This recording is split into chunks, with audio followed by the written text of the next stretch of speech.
सबसे पहले हेडलाइंस पर एक नजर। जमात इस्लामी जम्मू कश्मीर पर मजीद 5 साल पाबंदी, मुल्क दुश्मन सरगर्मियों के खिलाफ जीरो टॉलरेंस पर अमल जारी, अमित शाह का बयान।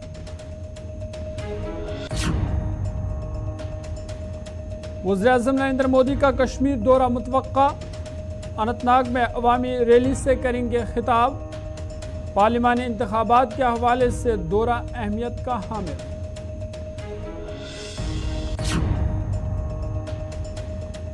इंडिया इत्तेहाद के साथ सीटों की तकसीम पर फैसला जल्द, इंडिया इत्तेहाद को मजबूत करना जरूरी, डॉक्टर फारूक अब्दुल्ला का बयान। और जम्मू में क्राइम ब्रांच की बड़ी कार्रवाई, राजभवन का फर्जी अंडर सेक्रेटरी गिरफ्तार, मुलजिम से जाली शनाख्ती कार्ड और दीगर दस्तावेजात बरामद।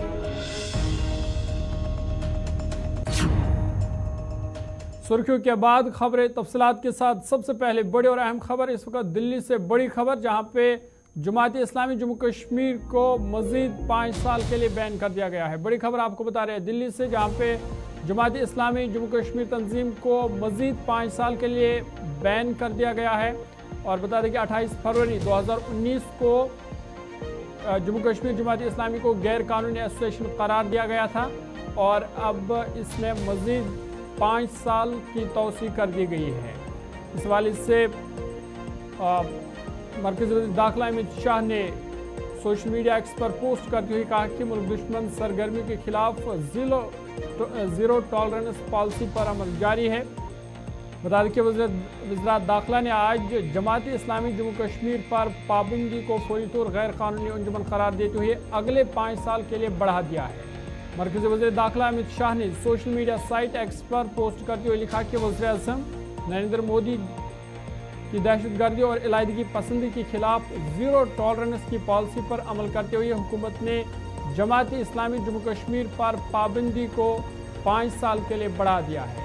उनके मुताबिक ये तंजीम मुल्क की सलामती, सालमियत और खुद मुख्तारी के खिलाफ अपनी सरगर्मियाँ जारी रखे हुए पाई जाती है।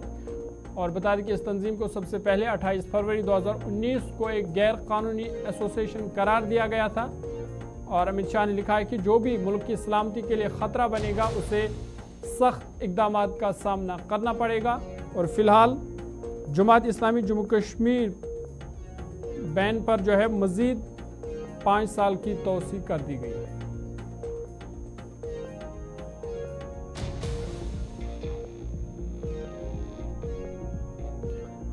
आगे बढ़ते हैं। वज़ीर-ए-आज़म नरेंद्र मोदी जनूबी ज़िला अनंतनाग में एक अवामी रैली से खिताब करने के लिए मार्च के महीने में कश्मीर का दौरा कर सकते हैं। मोतबर ज़राए ने बताया कि वज़ीर-ए-आज़म मोदी 15 मार्च से 15 मार्च से 17 मार्च के दरमियान कश्मीर का दौरा करने वाले हैं, जिस दौरान वो जनूबी कश्मीर के ज़िला अनंतनाग में एक अवामी रैली से खिताब करेंगे। वज़ीर-ए-आज़म के दौरे से हवाले से बीजेपी रहनुमाओं का कहना था कि पार्टी की कश्मीर यूनिट ने वज़ीर-ए-आज़म पर जोर दिया है कि वो श्रीनगर में भी एक रैली से खिताब करे, ताहम उस पर कोई हतमी फैसला नहीं हुआ है। और बता दें कि 20 फरवरी के बाद वज़ीर-ए-आज़म नरेंद्र मोदी का ये जम्मू कश्मीर का दूसरा दौरा होगा।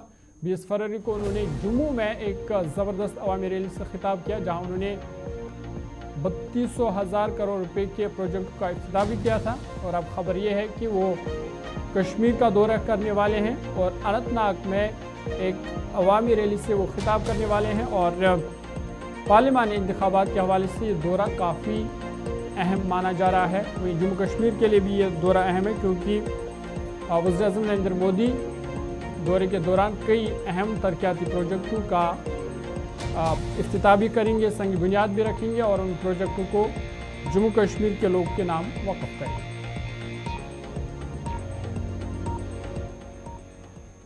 आगे बढ़ते हैं। Jammu Kashmir national conference party के सदर डॉक्टर फारूक अब्दुल्ला ने कहा कि लोग पार्टियों में आते हैं या जाते हैं, ये कोई नई बात नहीं है। उन्होंने कहा कि इससे इंतखाबात पर कोई असर नहीं पड़ेगा। इंडिया इत्तेहाद के हवाले से बात करते हुए फारूक अब्दुल्ला ने कहा कि नेशनल कॉन्फ्रेंस इंडिया इत्तेहाद के साथ मिलकर इंतखाबात लड़ेगी, क्योंकि इंडिया इत्तेहाद को मजबूत करना ज़रूरी है। फारूक अब्दुल्ला ने कहा कि इस हवाले से इंडिया इत्तेहाद के साथ उमर अब्दुल्ला की बातचीत जारी है और जल्द ही फैसला मुतवक्का है।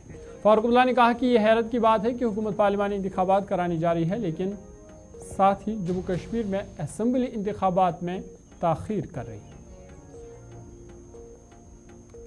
लोग आएंगे और जाएंगे, ये कोई नई बात है नहीं। कुछ आएंगे बीजेपी में, कुछ जाएंगे बीजेपी से। इलेक्शन में होता है, मगर ये कहना कि इसका असर हम पे पड़ेगा, हम पे असर नहीं पड़ेगा। हमें अपना इलेक्शन लड़ना है, अपने बलबूते पे लड़ना है। इसमें क्या फर्क, हमने पहले भी लड़ा है, आज भी लड़ेंगे। इसमें कोई शक नहीं है कि हमने कांग्रेस के साथ माहिदा करना है, इसमें कोई शक नहीं है। उमर साहब उनसे बात कर रहे हैं, मेरे ख्याल से कुछ दिनों में ये फैसला हो जाएगा और हम लोग इकट्ठे लड़ेंगे। इंडिया जो एक ग्रुप बना हुआ है उसको मजबूत करना बहुत ज़रूरी है, और अगर हम मजबूत नहीं करेंगे तो हम खुद अपने वतन को मुसीबत में डालने वाले हैं। कोई बड़ी बात नहीं है, लोगों तक है। क्या लोग चाहते हैं उन लोगों के साथ जिन्होंने हमारा सब कुछ लूट लिया, तशख़्ख़ुस लूट लिया? खुदा जाने आगे क्या करेंगे, क्या पता। इससे खबरदार रहिए। जैसे उमर साहब भी बात कर रहे हैं कि अगर इस तरह के इलेक्शन हो रहे थे, हमारे असेंबली इलेक्शंस में होंगे, असेंबली इलेक्शन भी होंगे इंशाल्लाह। हम तो चाहते हैं कि जल्दी हो। वैसे उमर साहब ने भी अभी बयान दिया है, अफसोस इसी बात का है कि पार्लियामेंट्री इलेक्शन लड़ सकते हैं, स्टेट इलेक्शन क्यों नहीं लड़ सकते, क्या वजह है? मुल्क भर के लोगों को जोड़ने के मकसद के साथ भारतीय जनता पार्टी ने कई इकदाम शुरू किए हैं, जिनमें भारत को विकसित भारत बनाने के लिए तजावीज़ तलब की गई है। इस हवाले से पार्टी के जनरल सेक्रेटरी और जम्मू कश्मीर इंचार्ज तरुण चुग ने कहा कि वज़ीर-ए-आज़म नरेंद्र मोदी की क़यादत में भारतीय जनता पार्टी भारत को एक विकसित भारत बनाने के लिए पुरअज़्म है, और इस अज़म के एक हिस्से के तौर पर उन्होंने मुख्तलिफ ज़राए से मुल्क के लोगों से तजावीज़ तलब की है। तरुण चुग ने कहा कि जम्मू कश्मीर में 370 मकामात पर प्रोग्राम मुनक़्क़द किए जाएंगे, जिनमें 285 ब्लॉक शामिल है। उन्होंने कहा कि बीजेपी ने लोकसभा की 370 सीटें जीतने का भी हदफ रखा है, और पार्टी का मिशन है कि 15 मार्च तक पूरे मुल्क से तकरीबन 1 करोड़ तजावीज़ वसूल करना है। तरुण चुग के साथ इस मौका पर बीजेपी लीडर आशीष सूद, जम्मू कश्मीर बीजेपी के सदर रविंदर रैना, चीफ तर्जुमान सुनील सेठी और दीगर लीडर भी मौजूद थे। और 370 स्थानों पर जम्मू कश्मीर के अंदर संकल्प पेटियां रखकर जनता से सुझाव भी मांगे।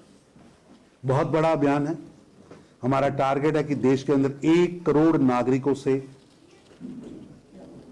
लिखित सुझाव लिए जाए।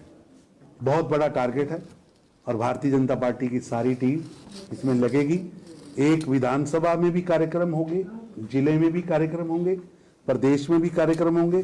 पार्टी का बूथ का कार्यकर्ता भी लगेगा, पार्टी का मंडल का कार्यकर्ता भी लगेगा, पार्टी के प्रकोष्ठ भी लगेंगे।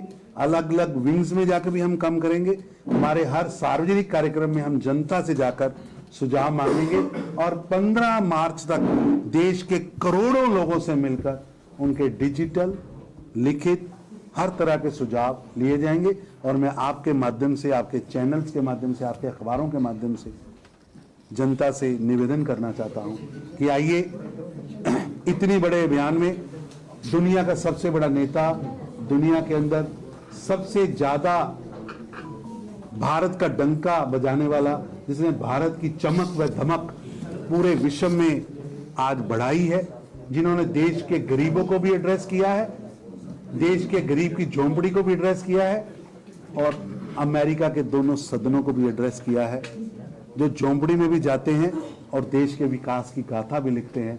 ऐसे मोदी जी सीधा सुझाव मांग रहे हैं। तो आप भी, जो प्रेस के मेरे मित्र हैं, वो भी। नाज़रीन, खबरनामा जारी है। छोटा सा ब्रेक के बाद जल्द हाजिर होंगे।